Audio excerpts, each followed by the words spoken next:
Hello बच्चों, कैसे हो आप सब।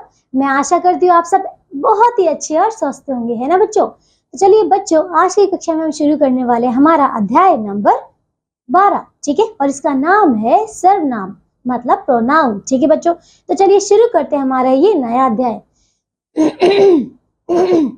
इससे पिछली कक्षा में आपने जो जो पढ़ा था, क्या आपने उसका अच्छे से अभ्यास कर लिया है? तो मैं आशा कर रही हूँ कि हाँ, आप सबने अच्छे से अभ्यास कर लिया होगा, है ना बच्चों। चलिए शुरू करते हैं ये नया अध्याय। आइए बच्चों, तो देखिए बच्चों, सबसे पहले हम पढ़ते हैं सर्वनाम के बारे में, मतलब प्रोनाउन, ठीक है। देखते हैं कि ये होता क्या है, ठीक है।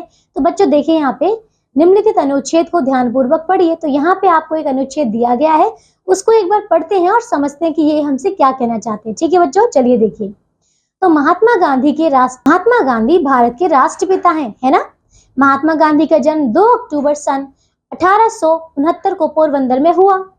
महात्मा गांधी के पिता का नाम करमचंद गांधी तथा महात्मा गांधी का माता का नाम पुतलीबाई था, ठीक है बच्चों। ये कुछ यहाँ पे बताया गया है, ये आप लोगों को याद करना है, ठीक है बच्चों। देखिए, तो यहाँ पे ये कुछ चीजें हैं, ये भी बहुत ज्यादा दोबारा बोलिए। तो बच्चों चलिए आगे देखते हैं कि इसमें और क्या दिया हुआ। देखिए, तो उनके पिता का नाम क्या था? ये करमचंद गांधी। दोबारा बोल रही हूँ बच्चों, तो उनके पिताजी का नाम था करमचंद गांधी और उनके माताजी का नाम था पुतलीबाई, ठीक है बच्चों। 13 वर्ष की आयु में ही महात्मा गांधी जी का विवाह कस्तूरबा नामक कन्या से हो गया, ठीक है।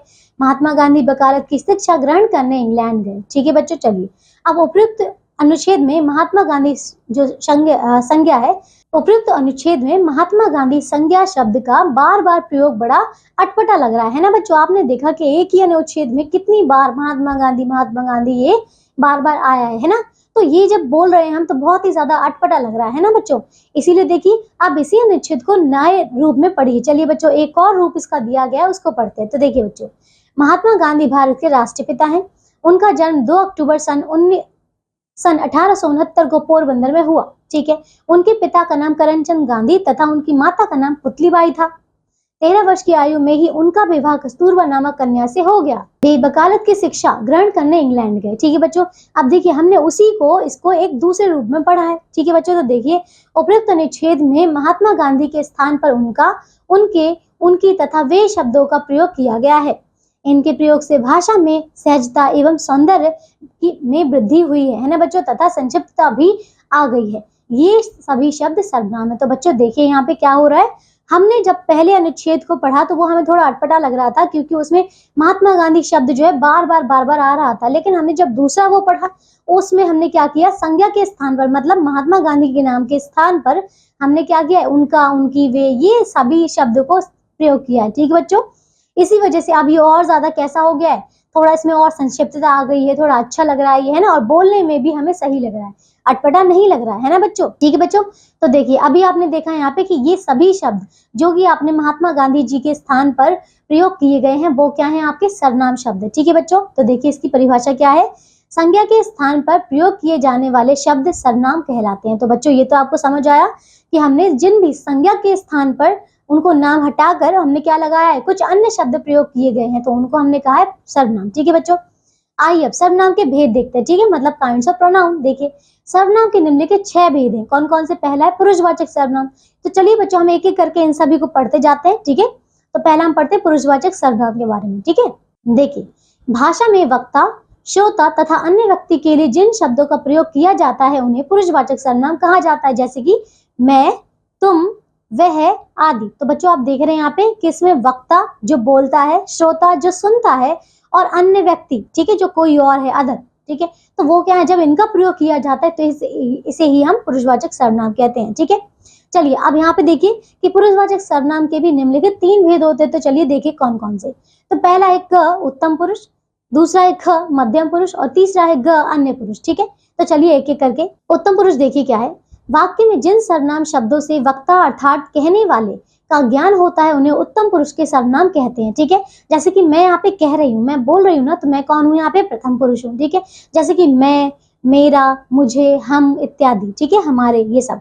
संस्कृत में इन्हें कहा तो उत्तम पुरुष जाता है, ठीक है। अभी आप देख सकते हैं कि इन संस्कृत में इन्हीं शब्द को इन्हें कहा जा दोबारा बोल रही हूँ, संस्कृत में इन्हें कहा तो उत्तम पुरुष के सर्वनाम से ही जाता है, ठीक है।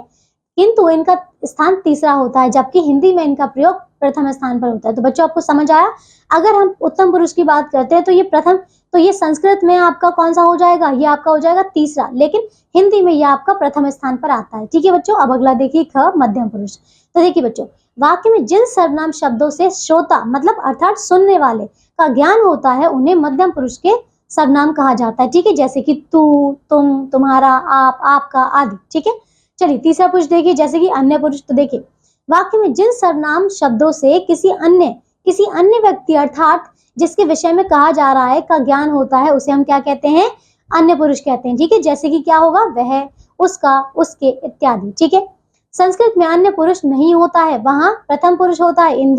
हिंदी में अन्य पुरुष के इन सर्वनामों को तीसरा स्थान दिया गया है। ठीक है बच्चों, जबकि संस्कृत में ये सर्वनाम प्रथम पुरुष के नाम से जाने जाते हैं और वहां इनका प्रथम स्थान होता है। तो बच्चों आपको समझ आया। वहां पे सबसे पहले ये देखिए कि संस्कृत में जो है आपका जो उत्तम पुरुष है, देखिए बच्चों, जो संस्कृत है उसमें आपका अन्य पुरुष तो होता ही नहीं है, और दूसरा अगर ये ऐसे होते हुए तो उनमें क्या होता है, उसमें एक तो पुरुष प्रथम पुरुष होते हैं। ठीक है, और इनका ये जो स्थान है वो कहाँ होता है, प्रथम पुरुष में होता है। ठीक है बच्चों, चलिए अब हम आगे देखते हैं दूसरा। तो ये है संबंधवाचक सर्वनाम। देखिए, जिस किसी वाक्य में प्रयुक्त जो सर्वनाम शब्द संज्ञा अथवा सर्वनाम शब्दों का संबंध उसी से, दोबारा बोल रही हूँ, किसी वाक्य में प्रयुक्त जो सर्वनाम शब्द संज्ञा अथवा सर्वनाम शब्दों का संबंध उसी के उपवाक्य से जोड़ते हैं उन्हें संबंधवाचक सर्वनाम कहते हैं। तो बच्चों समझ आया आपको क्या बोला गया है यहाँ पे, कि संज्ञा, सर्वनाम, इन सभी का जब आपस में संबंध जोड़ा जाता है तो उसी को हम संबंधवाचक कहते हैं। ठीक है, जैसे कि क्या है, जिसकी पूंछ काली है वही बिल्ली मेरी है। तो आपने देखा जिसकी और वही। ठीक है, इसी प्रकार जो, सो, जैसा, तैसा, ऐसा, वैसा, जिसे, वही, जिसने, उसे, जो, वो इत्यादि संबंधवाचक सर्वनाम। तो बच्चों आपको समझ आया, इसमें हमने एक वाक्य में जोड़ा है। ठीक है, संज्ञा को और सर्वनाम को आपस में जोड़ा है इन शब्दों से। देखिए अब, तो संबंधवाचक सर्वनाम सदैव ही युग्म अर्थात जोड़े के रूप में प्रयुक्त होते हैं। ठीक है, क्योंकि ये शब्दों को जोड़ते हैं। ये शब्द युग्म वाक्य में कैसे प्रयुक्त होते हैं दिए गए उदाहरणों में भली भांति स्पष्ट हो जाएगा। ठीक है, जैसे कि क्या है, जैसी करनी वैसी भरनी। ठीक है, जो बड़ों का आदर नहीं करता वह जीवन भर दुखी रहता है। ठीक है, जिसकी लाठी उसकी भैंस। ठीक है बच्चों, तो ये कुछ यहाँ पे शब्द है जो आपको बताए गए हैं कि इनको जोड़ा गया है। ठीक है बच्चों, आइए तीसरा करते हैं आप। तो ये है आपका निजवाचक सर्वनाम। देखिए बच्चों, तो जिन सर्वनाम शब्दों से निजत्व का ज्ञान होता है उन्हें निजवाचक सर्वनाम कहा जाता है। जैसे कि अपना काम, जैसे कि अपना काम अपने आप करो। अब आप देख रहे हैं इसमें कि अपना है, अपना काम अपने आप करो, खुद करो। ठीक है, तो तुम अपने घर जाओ। ठीक है, यहाँ पर आना, आपने, यहाँ पर देखिए, यहाँ पर अपना, आपने, आप तथा अपने शब्द निजत्व को बताने के कारण निजवाचक सर्वनाम है। तो बच्चों आपको समझ आया यहाँ पे क्या है, अपना, आपने, ये सब जो है वो क्या है, निजवाचक सर्वनाम है। ठीक है, अगला देखिए प्रश्नवाचक सर्वनाम। तो देखिए, वाक्य में जिन सर्वनाम शब्दों से किसी प्रश्न का बोध होता है, ठीक है, उन्हें प्रश्नवाचक सर्वनाम कहते हैं। जैसे कि क्या है, तुमने यह पुस्तक क्यों फाड़ी है। तो क्यों फाड़ी है, ये क्या पूछा गया, प्रश्न। ठीक है, अगला देखिए, इसी प्रकार कब, क्यों, कहाँ, कैसे, किसने, ये सब ये क्या है, प्रश्नवाचक सर्वनाम है। अगला देखिए पांचवा, निश्चयवाचक सर्वनाम। ठीक है, देखिए, तो वाक्य में जिन सर्वनाम शब्दों से किसी निश्चित व्यक्ति अथवा वस्तु का ज्ञान होता है उन्हें निश्चयवाचक सर्वनाम कहते हैं। ठीक है, जैसे कि क्या है, यह वही बालक है जो मेले में खो गया था। ठीक है, समझ आया यहाँ पे। अब देखिए, इसी प्रकार ये जो यह, वह, वही, इस आदि, ये सब जो है ना, ये निश्चयवाचक सर्वनाम में आते हैं। तो बच्चों आपको समझ आया, जैसे कि मैं बोल रही हूँ यह पेन मेरा है, तो यह पेन मेरा है, तो ये निश्चय हुआ ना। ठीक है, चलिए बच्चों आगे देखते हैं हम। अब चलिए बच्चों हम यह भी जाने, यहाँ पे आपको कुछ महत्वपूर्ण बातें दी गई हैं, आइए इन्हें पढ़ते हैं। देखिए बच्चों, जब आप शब्द किसी व्यक्ति के लिए प्रयोग किया जाता है तो वह पुरुषवाचक सर्वनाम होता है, परंतु जब वह स्वयं के लिए प्रयोग होता है तो वह निजवाचक सर्वनाम होता है। ठीक है बच्चों, समझ आया। जैसे कि इसका उदाहरण है, पहला है कि आप ये फल खाइए, मतलब आप ये फल खाइए, तो आपके बारे में बात हो रही है, ये हो गया पुरुषवाचक सर्वनाम। लेकिन दूसरा, वह अपने आप ही आ जाएगा, तो वह अपने आप ही आ जाएगा। ठीक है, तो ये क्या है, निजवाचक सर्वनाम है, क्योंकि अपने आप इसमें बोला गया। ठीक है, अगला देखिए, किसी के प्रति आदर प्रकट करने के लिए तू या तुम के स्थान पर आप का प्रयोग किया जाता है, इसको भी याद रखना बच्चों। ठीक है, चलिए बच्चों अब हम छठा करते हैं। तो ये है अनिश्चयवाचक सर्वनाम। जैसा कि आपको इसमें नाम से समझ आ रहा है, इसमें कुछ भी चीज जो होगी वो अनिश्चित होगी। ठीक है, मतलब वहां पे आपको निश्चित कोई भी पता नहीं होगा। चलिए आगे देखिए। तो वाक्य में जिन सर्वनाम शब्दों से किसी निश्चित व्यक्ति अथवा वस्तु का ज्ञान नहीं होता उन्हें अनिश्चयवाचक सर्वनाम कहते हैं। ठीक है, जैसे कि देखो नौकर कुछ चीज लाया है, तो नौकर कुछ चीज कितनी लाया नहीं पता, कुछ चीज लाया। ठीक है, तो यह निश्चित है। इसी प्रकार कोई, कुछ, किसी, किन्हीं इत्यादि, ये सारी क्या है आपके अनिश्चितवाचक सर्वनाम है। अगला देखिए बच्चों, अब आता है हमारे सर्वनामों में लिंग का प्रयोग। चलिए देखिए, तो सर्वनाम शब्दों के स्त्रीलिंग एवं पुल्लिंग दोनों में ही एक समान रूप होते हैं। ठीक है, सर्वनाम शब्दों के लिंग का निर्धारण वाक्य में प्रयुक्त क्रिया के आधार पर किया जाता है।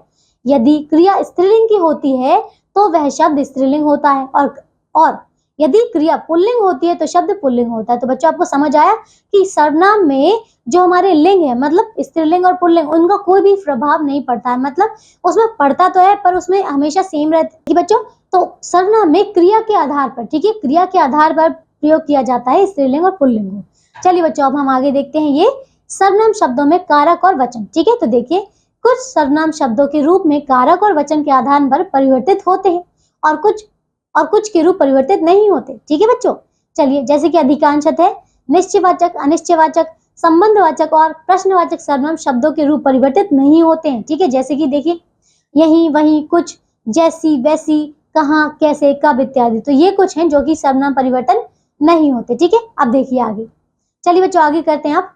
तो कारक और वचन के अनुसार सर्वनाम शब्दों के रूप किस प्रकार परिवर्तित होते हैं, अग्रलिखित रूपों से आपको यह भली भांति स्पष्ट हो जाएगा। तो चलिए बच्चों देखते हैं कि यहाँ पे किस प्रकार परिवर्तन हो रहा है। ठीक है, देखिए बच्चों, जैसे कि पहले आपको दिया हुआ विभक्ति। ठीक है, विभक्ति क्या है, प्रथमा, कारक है कर्ता, एक वचन है मैं, मैंने, बहुवचन है हम, हमने। ठीक है, आगे देखिए, फिर है द्वितीया, कर्म, मुझे, मुझको, हमें, हमको। ठीक है, अगला तृतीया, करण, मुझसे, मेरे द्वारा, हमसे, हमारे द्वारा। ठीक है, अगला चतुर्थी, संप्रदान, मेरे लिए, हमारे लिए। ठीक है, पंचमी देखिए अपादान, मुझसे, हमसे। ठीक है, षष्ठी संबंध, मेरा, मेरी, मेरे, हमारा, हमारी, हमारे। ठीक है, अगला सप्तमी अधिकरण, मुझ में, मुझ पर, हम में, हम पर। ठीक है बच्चों, तो देखिए हमने ये अध्याय कर लिया है, हमने इसके जितने भी भाग थे, जितने भी भेद थे, बहुत अच्छे से समझ लिया है ना बच्चों। चलिए अब हम इसके अभ्यास के प्रश्नोत्तर करते हैं। आइए बच्चों हम देखते हैं कि हमने इस पाठ से क्या सीखा है। चलिए बच्चों देखिए, तो आओ कुछ बताएं। ठीक है, चलिए पहला प्रश्न देखिए क्या है, निम्नलिखित प्रश्नों के उत्तर दीजिए। चलिए क क्या है, किस सर्वनाम का प्रयोग सुनने वाले के लिए किया जाता है, बताइए। ये अब आपका पुरुषवाचक सर्वनाम है। ठीक है, और कौन सा, सुनने वाला कौन होता है, मध्यम पुरुष है ना। एक होता है उत्तम पुरुष जो कि बोलने वाला होता है, एक आपका मध्यम पुरुष होता है जो कि सुनने वाला, और एक होता है अन्य पुरुष जो कि जिसके बारे में बात हो रही है। ठीक है, चलिए अगला देखिए ख, किस सर्वनाम का प्रयोग वक्ता किसी अन्य व्यक्ति के लिए करता है, तो ये होता है आपका पुरुषवाचक सर्वनाम, उसमें भी आपका अन्य पुरुष होता है। ठीक है, चलिए बच्चों आगे देखिए, आओ कुछ करें अगला है। पहला प्रश्न देखिए क्या है, सही विकल्प पर सही का चिन्ह लगाइए। तो क देखिए क्या है, संज्ञा के स्थान पर प्रयोग किए जाने वाले शब्द कहलाते हैं, क्या कहलाते हैं बताइए। चलिए तो ये होता है आपका क्या, सर्वनाम। ठीक है, ख देखिए जैसी, तैसी, जैसी, वैसी, जो, वो, सर्वनाम है, क्या है बताइए, तो ये है आपका संबंधवाचक। ठीक है, चलिए बच्चों अगला देखिए, इसको मैं मिटा के दोबारा कर देती हूँ। ठीक है, चलिए तो ये हो गया है आपका संबंधवाचक। ठीक है, अब देखिए दूसरा प्रश्न, तो ये है निम्नलिखित अंतर स्पष्ट कीजिए। चलिए तो क देखिए क्या है, पुरुषवाचक और संबंधवाचक सर्वनाम में, तो देखिए पुरुषवाचक सर्वनाम तब होता है जब हम किसी व्यक्ति के बारे में, मतलब आप बोल सकते हैं जब हम किसी वक्ता, श्रोतागण या फिर किसी अन्य पुरुष के बारे में, मतलब जिनके बारे में बात हो रही है, इनकी बातें करते हैं, तब हम उसे कहते हैं पुरुषवाचक सर्वनाम। ठीक है, तो इसमें हमारे 3 पुरुष होते हैं ना, एक होता है हमारा उत्तम पुरुष, मध्यम पुरुष और एक अन्य पुरुष। ठीक है, और इसके उदाहरण क्या है, जैसे कि मैं, मैंने, मुझको, ये सब। ठीक है, आपको, तुमको, ये सब। अच्छा, अब संबंधवाचक कौन सा था, जिनमें क्या होता है, कुछ ऐसे शब्द आते हैं जो कि संबंध स्थापित करते हैं, किसमें, संज्ञा, सर्वनाम में। ठीक है, और उनकी क्रिया में कहीं ना कहीं वो संबंध स्थापित करते हैं। जैसे कि अभी हमने देखा था जैसी, वैसी, है ना, हम कह सकते हैं जैसी करनी, वैसी भरनी। ठीक है, तो ये इसका उदाहरण है। आइए बच्चों आप देखिए अगला, ये है प्रश्नवाचक और निजवाचक सर्वनाम है। तो देखिए प्रश्नवाचक का मतलब वो होता है जिन सर्वनाम द्वारा, मतलब संज्ञा के स्थान पर आप बोल सकते हैं जिन शब्दों द्वारा किसी वाक्य में प्रश्न पूछा जाता है। ठीक है, उसे कहते हैं प्रश्नवाचक सर्वनाम। ठीक है, जैसे कि कौन, कुछ, कोई, ये सब। ठीक है, अगला देखिए निजवाचक सर्वनाम। निजवाचक का क्या अर्थ होता है, जिसमें चलिए मैं आपको इसकी परिभाषा दिखा देती हूँ, ठीक है बच्चों। देखिए यहाँ देख बच्चों, निजवाचक ये रहा। तो जिन सर्वनाम शब्दों से निजत्व का ज्ञान होता है उसे निजवाचक सर्वनाम कहा जाता है। जैसे कि अपना काम अपने आप करो, तो ये क्या है, अपना अपने आप, ये क्या है आपका, ये आपका निजवाचक ही तो है। चलिए अब तीसरा देखिए, निश्चयवाचक और अनिश्चयवाचक सर्वनाम में। तो देखिए बच्चों, निश्चय क्या होता है, जिन सर्वनाम शब्दों से आपको किसी निश्चित वस्तु के बारे में पता चलता है उसी को हम निश्चयवाचक सर्वनाम कहते हैं। जैसे कि यह पेन मेरा है, तो ये निश्चित हुआ ना। अच्छा, अब अनिश्चयवाचक सर्वनाम, जिस सर्वनाम शब्द द्वारा हमें किसी वस्तु के बारे में कोई भी निश्चितता मतलब निश्चित प्राप्त नहीं होता, ठीक है, हमें निश्चय पता नहीं चलता है, तो हम कह सकते हैं कि वो आपका अनिश्चयवाचक सर्वनाम है। जैसे कि वहां कोई खड़ा है, ठीक है, तो कोई खड़ा है। या फिर आप कह सकते हैं ये कि मुझे, या फिर बोल सकते हैं कि बाजार से मैं कुछ लाया हूं। क्या लाया हूं नहीं पता, कुछ लाया हूं, ठीक है।